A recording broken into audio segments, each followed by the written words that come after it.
What does it take to create a vibrant, thriving life? First, the sad news is that Thoreau was right. Most people are leading quiet lives of desperation, lacking in meaning, fulfillment, and vitality. But we choose more. We choose to create extraordinary lives.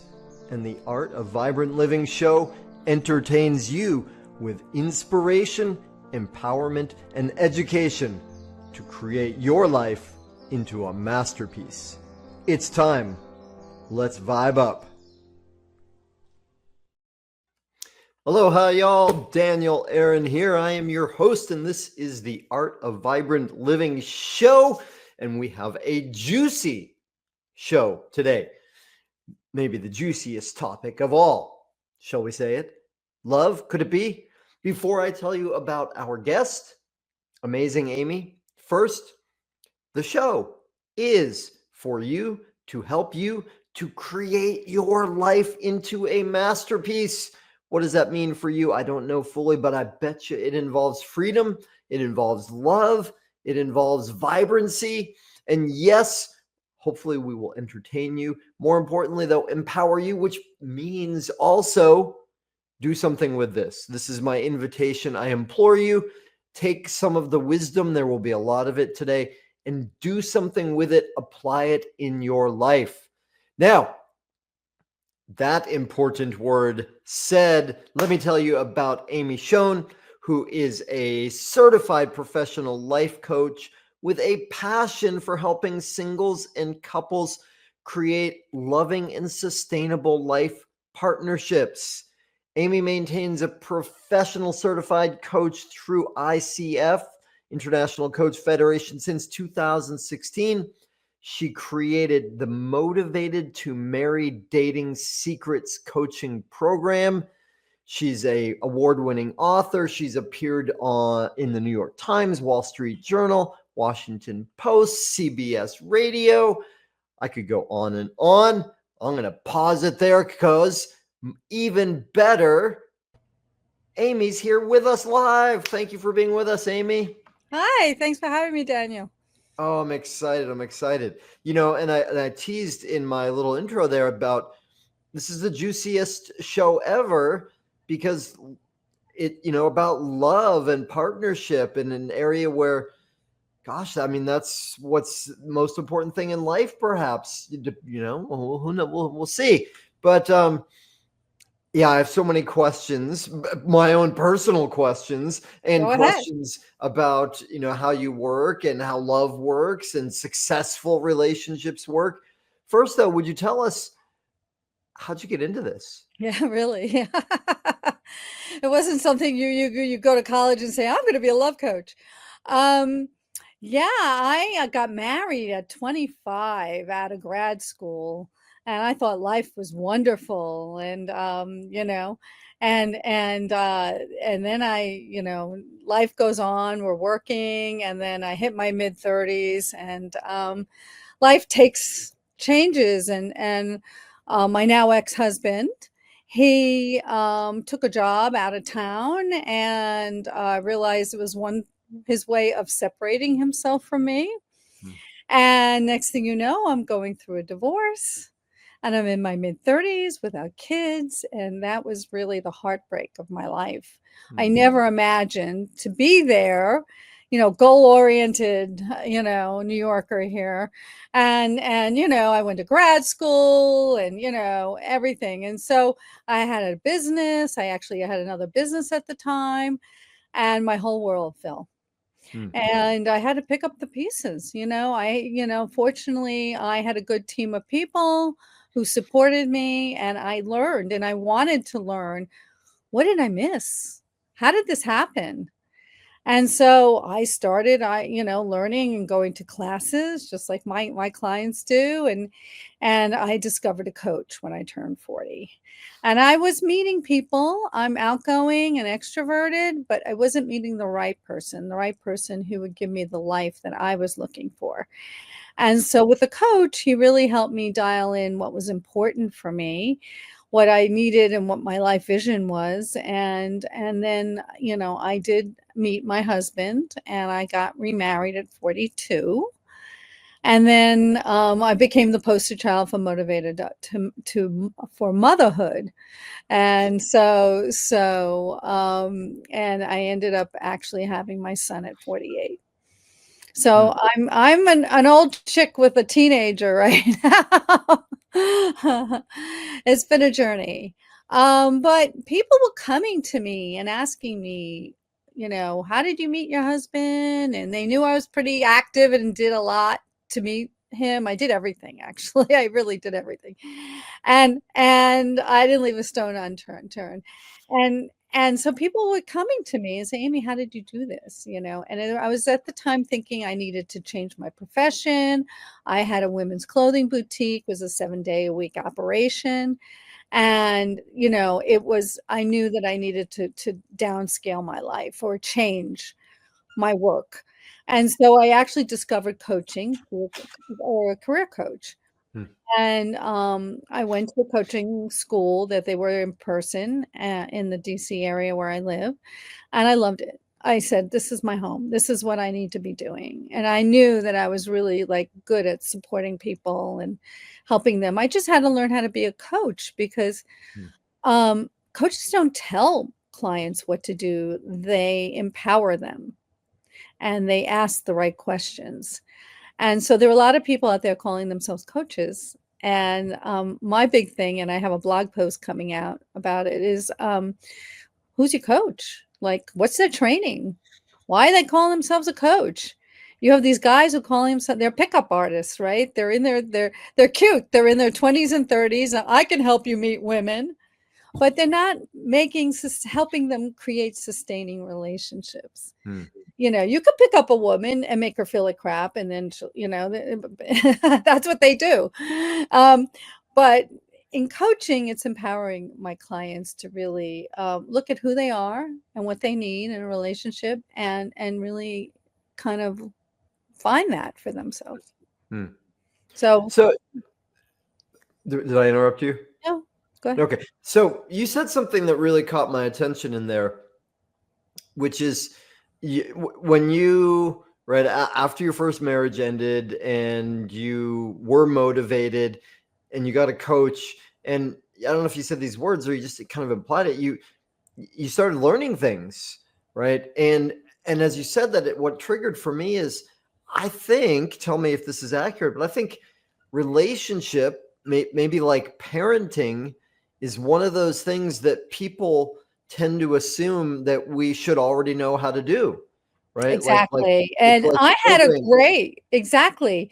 I Yeah. mean, my parents were married for, 40 some odd years until my father passed, Hmm. and they had their challenges, but I always saw that they worked things out. Hmm. I didn't see what was going on Right. nobody knows what's sometimes going on behind closed doors in a Right. sense. And also because they had a good relationship, I assumed everybody knew how to do relationships. Yeah. And so when my ex-husband, oh my God, I mean, he wasn't a horrible person, but he didn't have the skills. And Right. he had no communication skills. And he just wanted everything to hide under the rug.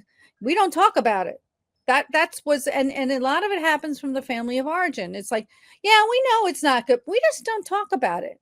And Right. then if I'm not happy, I bolt. Well, that's not the way I was raised. The way I was raised was, we work it out. We find a solution. We find what works for both of us. So there's really about finding people who I call are we people, not me people, Hmm. Hmm. and have the capacity to be in a relationship. There are Hmm. relationship skills that have to be learned. And I didn't know any of this stuff. So I got a graduate degree. I really kind of went on a journey, and I went to classes. I went to a group coaching, and I hired the coach myself because I like my crap worked on. I like individual attention. And so, it was the combination of all of that. and being a seeker of knowledge and reading books and reading all the books that were going on. This is in the 90s. That was my biggest time when I was growing and learning. And, we had the love languages came out, and we had there's some other really book, there was some not so good dating books, but at least what they did teach us is to set our boundaries. And it escapes me. There are a couple, and there are men from Mars and women from Venus. And yeah, I mean, my ex-husband was a classic Martian. I mean, I fed into everything. So, and there's another one I love called Crazy Time from Abigail Trafford. She talks about what happens when relationships split up. It's called Crazy Time. And I was the poster child for Crazy Time. Let me just tell you. I mean, I discovered a whole world that existed once I went through my divorce. It was really a period of growth for me, but I did things that may not have served me. But Well, you got to tell us now. What you're teasing us with I Amy's probably Crazy dated guys Time. I really shouldn't have dated. Probably got intimate too quickly without finding out stuff.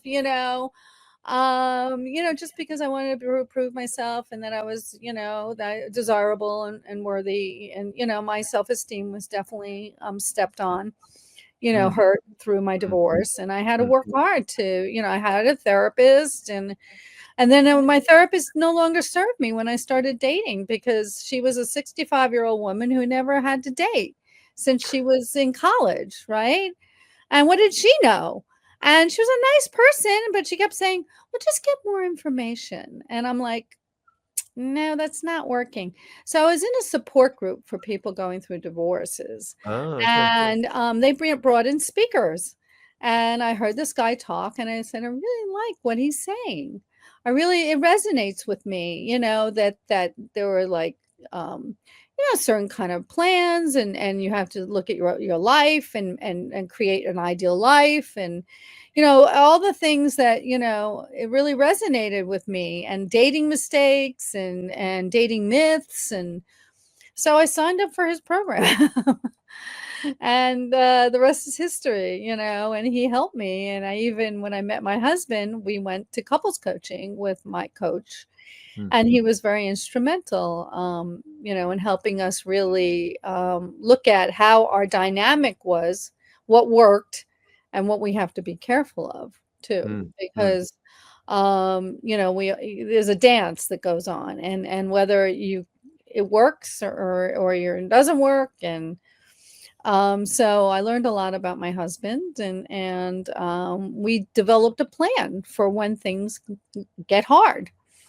And I recommend, I do couples coaching actually, and I would definitely recommend that they how do you want to be when things get tough? How do you want to be with one another, and develop a plan before. It's like an insurance plan before you need it. You need to have it. So, yeah. Well, so let's get into some of this. What I'm thinking about is myths, right? And I thought of that myth earlier, like we should just already know this, right? Right.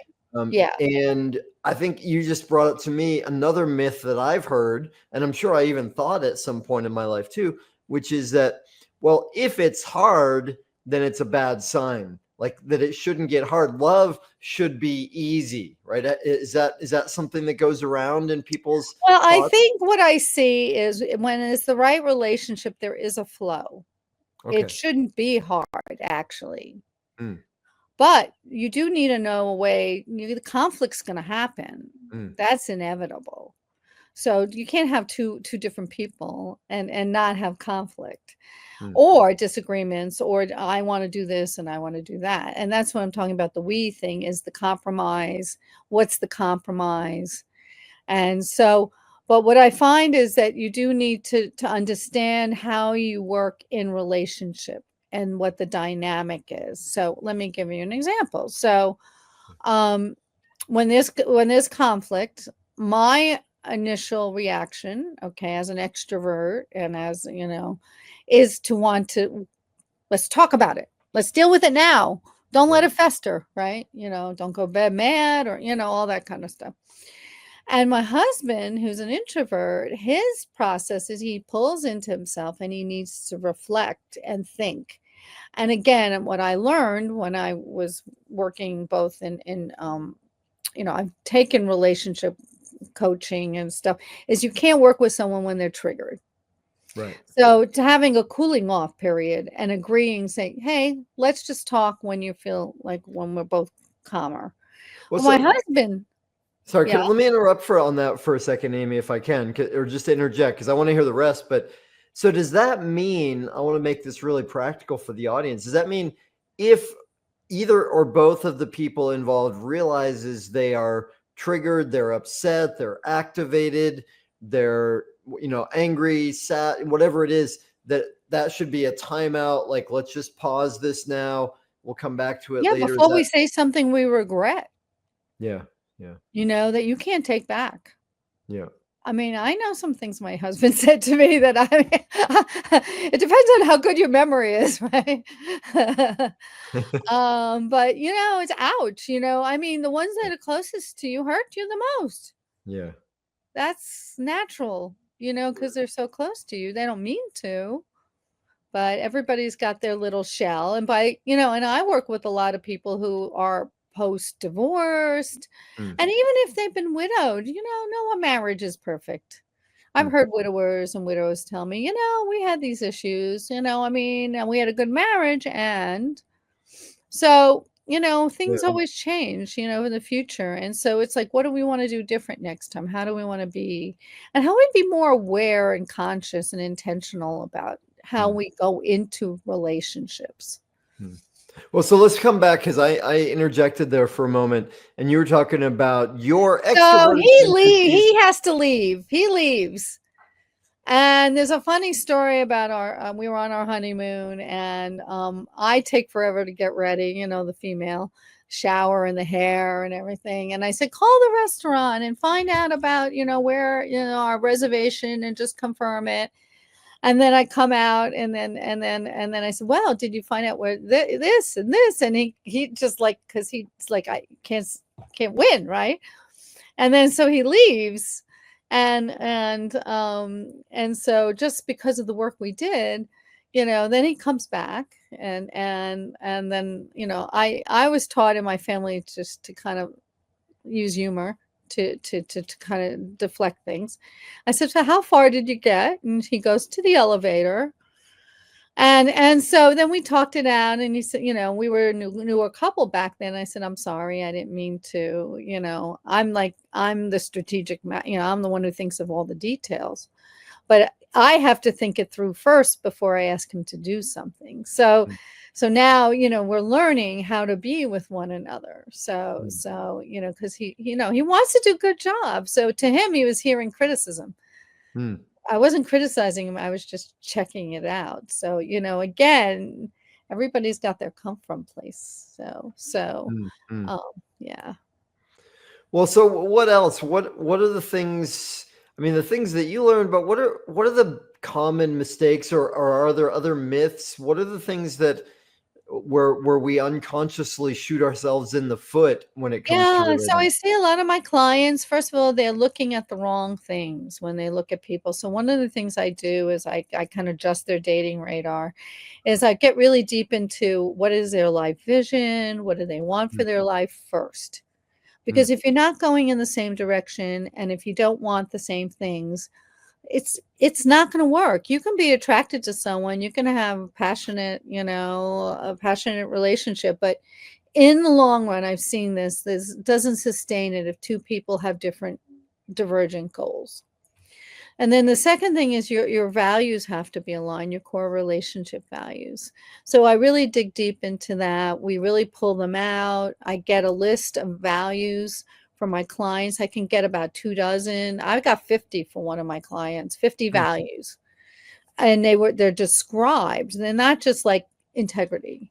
They're described as, financially responsible and aware, you're mindful about money, or, whatever it is. So, I have an independence value. And a lot of my clients do, but I have more than one independence value. I have a work independence value and I have a financial independence value. So really kind of defining what these values are, and then we look at which ones need to be in the relationship, and not all need to be in the relationship or shared. So one of my Amy values is being an independent creative entrepreneur. It's like, my core courses, I have a book, I'll get it right this time. I'm constantly like you in creative mode. And so we share that. I love being around other creative, independent entrepreneurs. They tend to be my friends. But I don't need my husband to be that. And so I see that people make mistakes all the time, and they're cutting out good people, on the wrong things. And so to make sure that they're looking at the right things, that's kind of what I do as a coach. And the third thing is, we have our must-haves and would like to haves, and making sure again that you got the right things in the right categories. Sometimes, I had a 5'2" woman said he has to be over 6 feet. And I said to her, if he had everything you wanted and he was 5'8", would you date him? And she kind of giggled at me, like she didn't want to say that she's holding this as a non-negotiable, but that's her choice. But I just want to make sure people understand what they're choosing, and that they are making those choices. So, having people, and that's what my coach did for me. I mean, I almost missed my husband, and he's like, wait, take a second look, this guy, because he was quiet and more, he's great one-on-one, but he's not the life of the party, and he's not, gonna like make you laugh in a group of people, but he's, he's a solid person, and we enjoy our time together. So does that mean, if I extrapolate a little bit, when you were early getting to know him, because there's part of you that would have liked or likes a guy who's the life of the party, that you wanted that to be part of him, and so maybe you were seeing that as a must have this, but really it turned out that, well, that could be good, but that's not the most important thing. Is that right? Well, and the thing is, the type of guy who's normally the life of the party, he's a little bit more of a me person, and not always a we person. And I like having a supportive partner, especially as an entrepreneur. Yeah. And he is, and so the thing is, I don't need a partner to have that value, but I need them to support it, appreciate it, and respect me for that. And I had a lot of guys who were interested in me at the time. I actually had another kind of business. I actually owned a women's clothing boutique.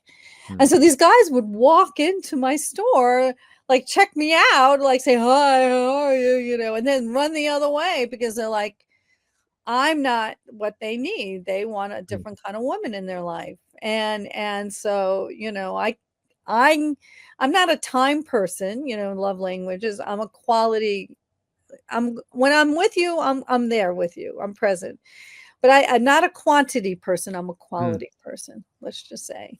Gotcha. And you have to know what you want and what's important to you. And so it comes down to what's interesting about fit.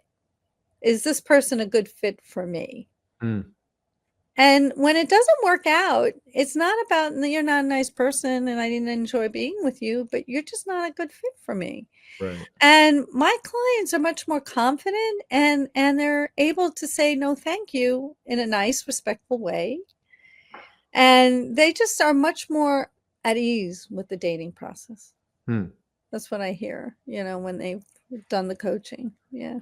Well, that's great, because I'm single, and so I have some observations around the dating world, and so here's a couple things that will maybe be a segue if you're up for it. I know that a lot of your clients have success with online dating, right? And of course, online dating has changed the dating world significantly. And I see periodically, I see women who have profiles that say, I hate this, I hate dating, or I hate online dating. And my response when I see that is kind of like, I think I'm just going to pass on that, because if that's where the energy that, but let me put it this way. Is it true that online dating is a big part of your world and you've seen success there? And if so, Yeah. how does it work? How do people mess it up and how do people succeed?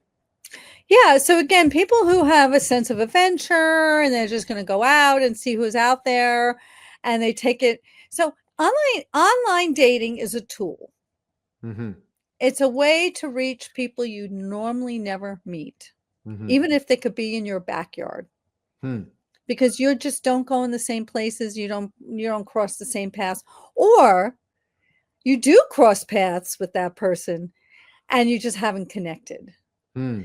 So, and the other thing is you can go. So, the most successful is definitely online dating, where 80% of my successfully coupled clients have met online, and I've helped hundreds of people meet their mates. And not everybody's motivated to marry. Some people are looking for what I call seriously searching for a long term committed relationship, and it's a choice.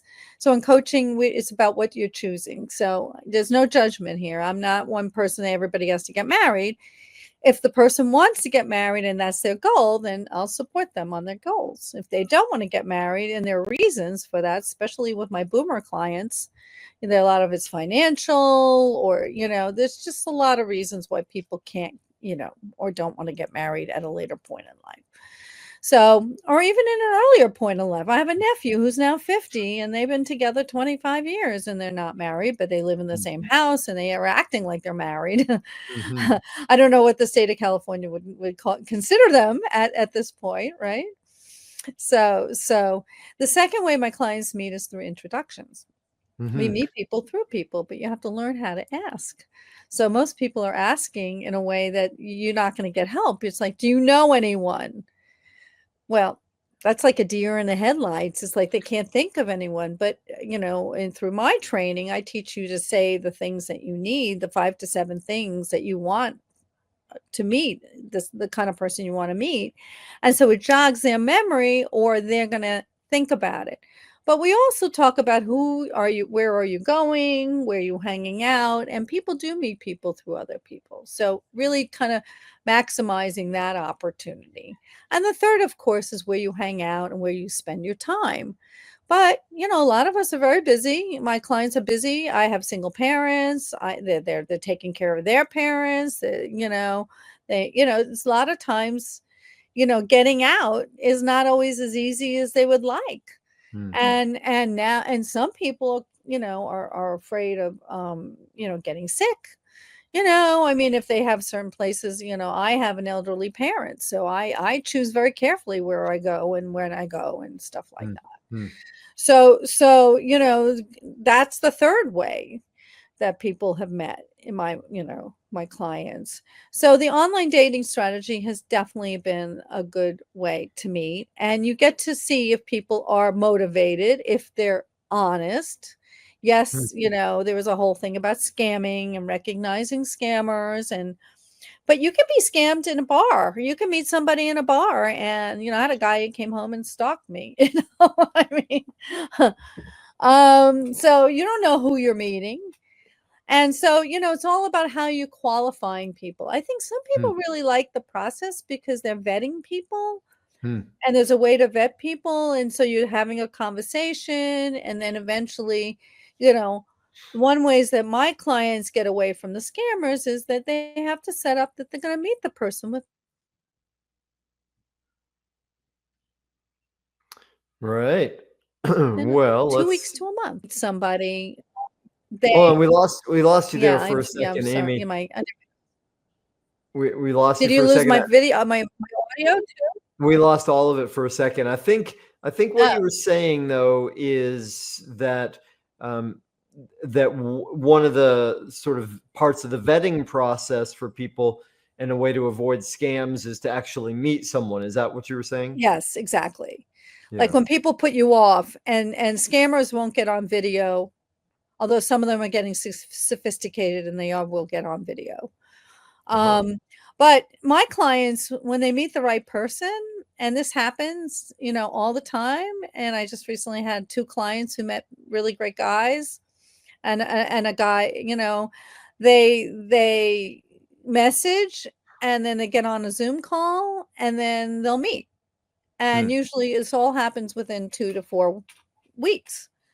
Okay. And if somebody's putting you off, then you have to start wondering what's going on, Yeah. right? Yeah. And, is their story, valid? So, I mean, I Hmm. have a woman up in Canada, and she met this guy, and he's in work, and he's in the US for a business deal, and he's selling a business, and that got my radar going, and she says she's done video calls with him, and he says he lives 80 miles away, and then there's another excuse why they can't get together. Hmm. And so this is going on and on. I said, and I'm like, honey, just want you to be careful. This could be a scam. And so we're watching it. So Yeah. I mean, there's a different situation. I did have a situation where they met, and he was in DC and she was in Australia. And they did get on Zoom, and they spent a lot of time together, and it was during the pandemic. So he would have gone to Australia like that. Hmm. But because of the pandemic, she ended up coming here because of she was able to quarantine back then before the vaccine, Hmm. quarantine and have time to go back to work because it was her summer vacation actually. So and they're married now. So she ended up coming here. And yeah, so it's kind of cool. Yeah. So here's a question then. There is I don't know if it's a myth, conventional wisdom. There's something that I've heard anyway that says if we are ready for a relationship, then we will find someone. If we're not ready, it doesn't matter where we search or what our profile says or even where we are. Do you think there's any truth to that? Well, there is about a readiness factor, and that's one of the things that, I help my clients, work on to see if what's stopping them. And, if they have a very demanding job, that they don't have time for a relationship, or Hmm. sometimes there's a health issue that they need to get over. I've had clients, get new knees and hips and backs and, you know, so things do happen. I call them roadblocks, external Right. roadblocks. Right. There's the internal roadblocks, is the mental thing, what you're telling yourself. And so we look at what internal roadblocks. It's the I'm not this, I'm not that, I'm Mm-hmm. not worthy, I'm not thin, I'm not young, I'm not, tall. I got guys telling me because they're 5'7", they have trouble with women. Well, the right woman's not going to care.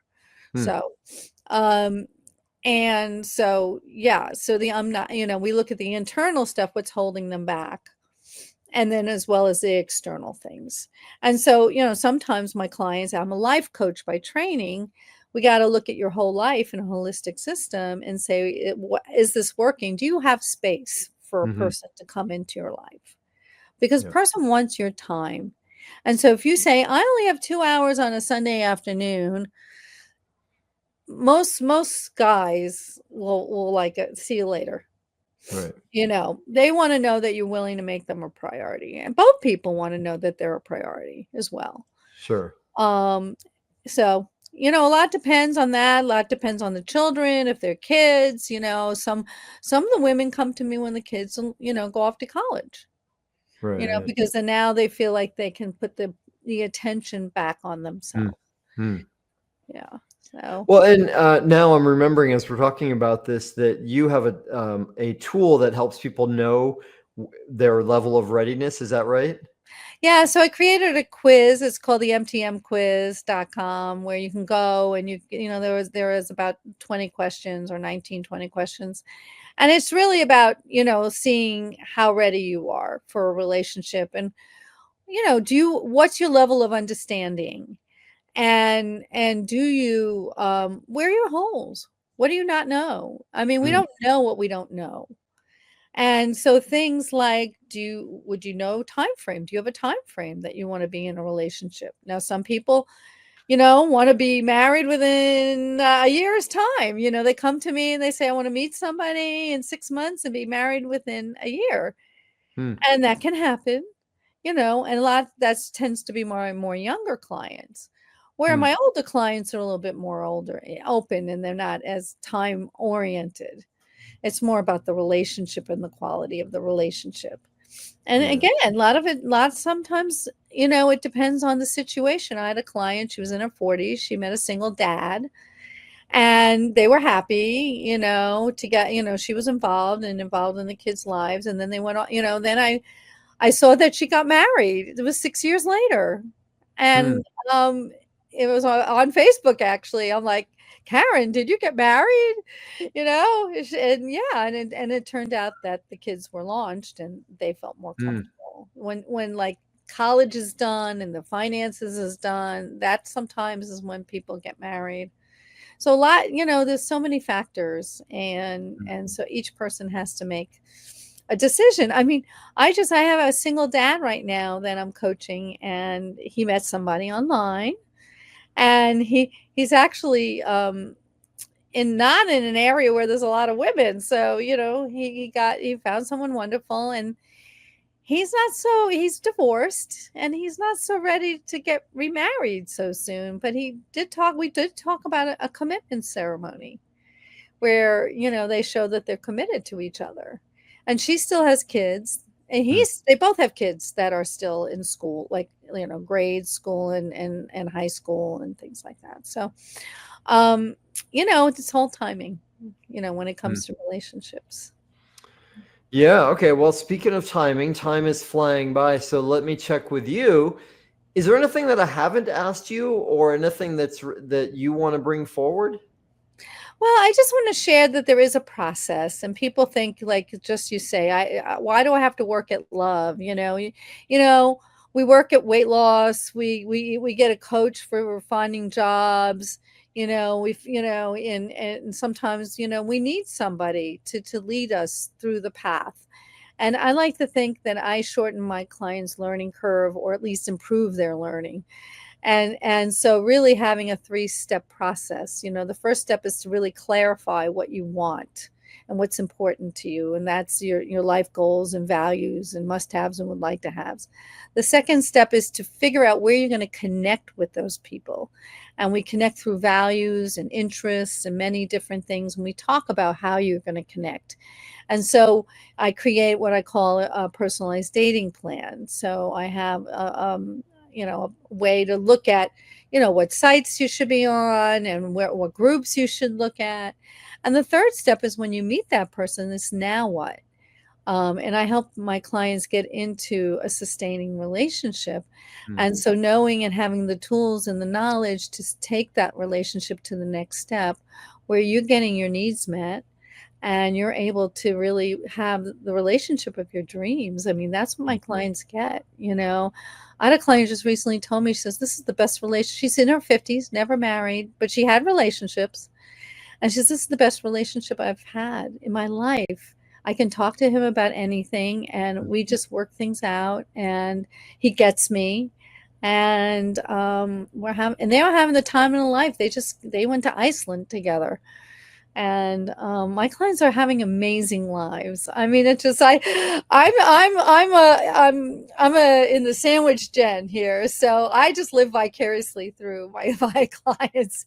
They go off to Australia and Hawaii and all these fun places, and they're doing African safaris, and I mean, yeah, they're going all over the world together, Japan, and they're having the time of their lives. They're enjoying each other's families, especially if they're in their golden years. And you can have that. Why not? Why not you? That's what I just say. I'm kind of like hope is springs eternal kind of person. I love it, and I amplify what you're saying. That not only is there learning involved, like one of my core perspectives and beliefs in life is anything that's worth doing or experiencing or creating, it's worth one, doing poorly at first because nobody's good to start with, and two, to doing it over and over again and getting help. I remember when I was in college, I studied philosophy, and one of the core things I learned was I don't know anything. right? So it became clear for me, if I don't know anything, then I can learn. And if there are people that have experience and knowledge that are ahead of me, well, I'd be silly not to learn from them and make it easier and faster. And we're at such an amazing time in the world where we can connect with somebody like you who's an expert in this, who's worked out a system. And I have clients all over the world, Mm. you know, yeah. So I mean, now with Zoom and everything, it's just, I only speak English. My Spanish is very rusty. Well, even that won't be an obstacle for much longer with the Oh, way with the translation. translation and AI Yeah. translation. Oh, wow, that would be exciting. So let's double check this. The quiz that you offered, that's a free gift, right? So anybody can Exactly. take that, no cost. mtmquiz.com. And beyond that, Amy, what's the best way for people to get in touch with you? Well, my website's Motivated to Marry. I have I've been blogging a lot, so there are a lot of great articles. I'm on YouTube. But you know, I send out a weekly newsletter, and so you just kind of will start becoming in my world and invited to things. And I have a workshop coming up this weekend, the Get Ready for Love workshop. And so, you know, you'll get to know what's going on. If you want to come and learn more, then I welcome you to do that. Some people like to hang out, and you know, one of my clients said, I got your newsletters for 2 years and finally, you know, bit the bullet and kind of came Mm, to one of your events. That's mm, okay too. And then you have those, you know, the little rabbits who are like, yeah, you know, like, oh, sign me up, I want to talk. You know, yeah. I want to get to here sooner than later, and I do really well with those clients too. I'm a very open person. I like to meet people. I'm open to have a conversation. Not everyone's ready to do this work. Not everyone is ready, you know, from many aspects. And so we talk about if this is a good time or a good fit, and how Yep. I can support you best. Well, that's beautiful. Perfect. I love it. I'm going to take the quiz and find out myself. So, and I encourage y'all in the audience to, if you got a feeling like, you know, it's possible for you to have more love, better love, whether you're already in relationship or wanting one, why not take a step? Motivatedtomarry.com is Amy's website. And Amy, I think that brings us to our last question, our big question. So big that you can't get it right, but you also can't get it wrong. You've got all this experience and knowledge. You built a beautiful system. You've helped so many people. Now I am asking you to take all of your knowledge and experience and bring it into one thing, distill it. So if you had just one thing you could say to our audience to help them live their most vibrant, thriving life, what's that one thing? Be yourself. You know, attract people who appreciate you, and don't change because you can't keep it up. But just, you know, like tap into who you really are, and just love yourself for who you are. That's beautiful. I love that. You know, and it's one of those ones for me personally that I tried so hard to be who I thought they wanted me to be early in my life. And then of course the best case scenario with that is I get somebody into a relationship, but they're not in a relationship with me because now I'm somebody else. So I love what you said. Be yourself. That's awesome. All right. Yeah. Amy, thank you so much for being with us. I really Thank you. appreciate all your wisdom and your care. It's obvious how much you care about what you do and your passion for it. So thank you. And to our audience, thank you for being here because you make this show happen. I love that you're not just interested in vibrant living, you're doing something about it. Oh yeah, and on that note, do something about it, right? Take some of what Amy brought to you today and apply it in your life. Do like me and go take that quiz, join for Amy's newsletter, go to a workshop, something, apply it in your life. Y'all, thank you so much for being with us. Mahalo for tuning in to the Art of Vibrant Living show, y'all.